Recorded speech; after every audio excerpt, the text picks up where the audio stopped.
Alright, next up I'm going to show everyone here is how I'm putting together a 12 LED string using one of these ELN 6048D dimmable drivers. Again, I'll go start to end and I'll try and get everything in shot. I know with my last LED video some things were kind of off to the side. Oops.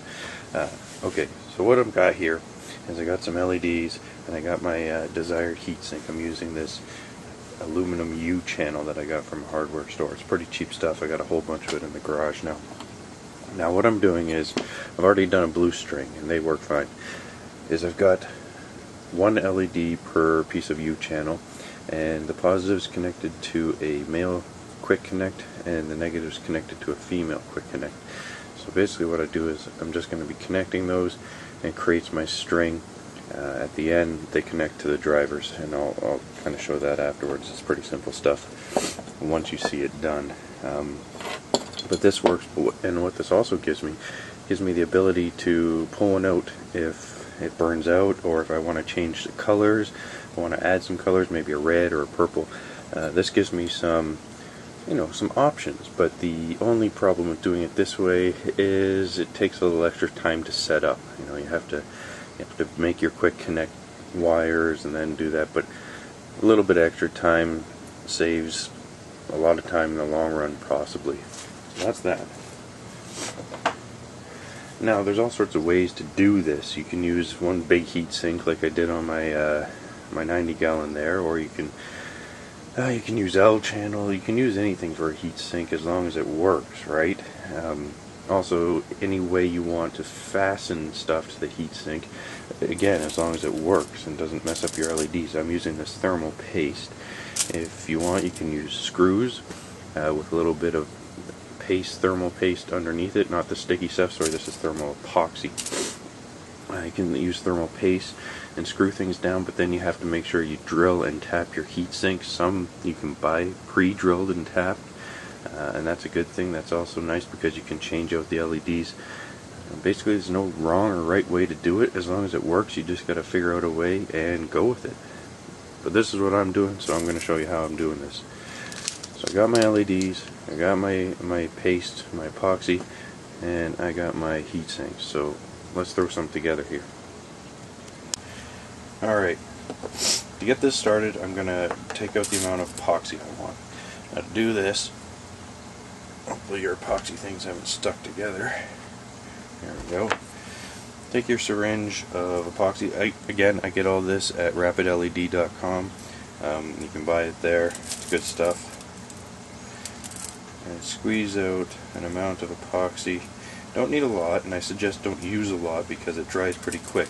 So do multiple small applications. Just a little dab there. And just like that proactive, just a little dab will do you.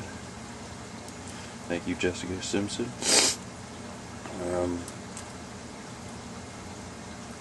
A little bit of here. This one's a little thicker, so it's hard to squeeze out. So there you go. Now you got your two kinds of epoxy sitting there, roughly the same amount. If you want, you can just measure off the bottoms to make sure you're getting about the same.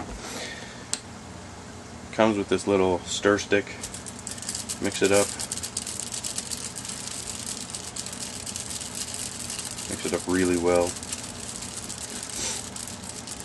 The two agents need to come together to make the proper epoxy.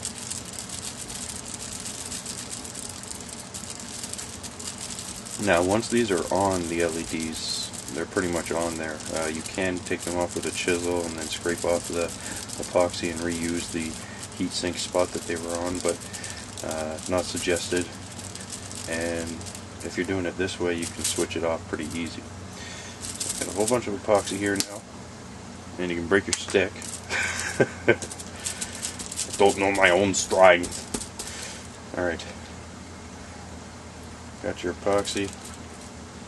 Grab your LED. Kind of figure out the position you want it in. Throw some, not too much, but coat the bottom pretty well. Just a let's see here. So that much is probably a little too much on that one. Well, that'll work. Pick your heat sink spot. Throw her down. Apply a good amount of pressure to make sure it's thick. Wiggle it around a bit to make sure that the epoxy is even underneath the bottom. And voila, it's on there. Let's do it for the rest. Let's do another one here. If anyone's ever done arts and crafts or you know, elementary school kind of stuff, gluing and pasting, glue sticks and all that, it's pretty easy. It's just like that. Same deal, just different materials. Although, unlike the white glue that you get in elementary school, this stuff doesn't taste good and it binds really well, so it's probably not a good idea to eat it or put it in your mouth or let your kids eat it, let your dog eat it. Not wise. Now I'll do one more here. I feel like I'm on Sesame Street.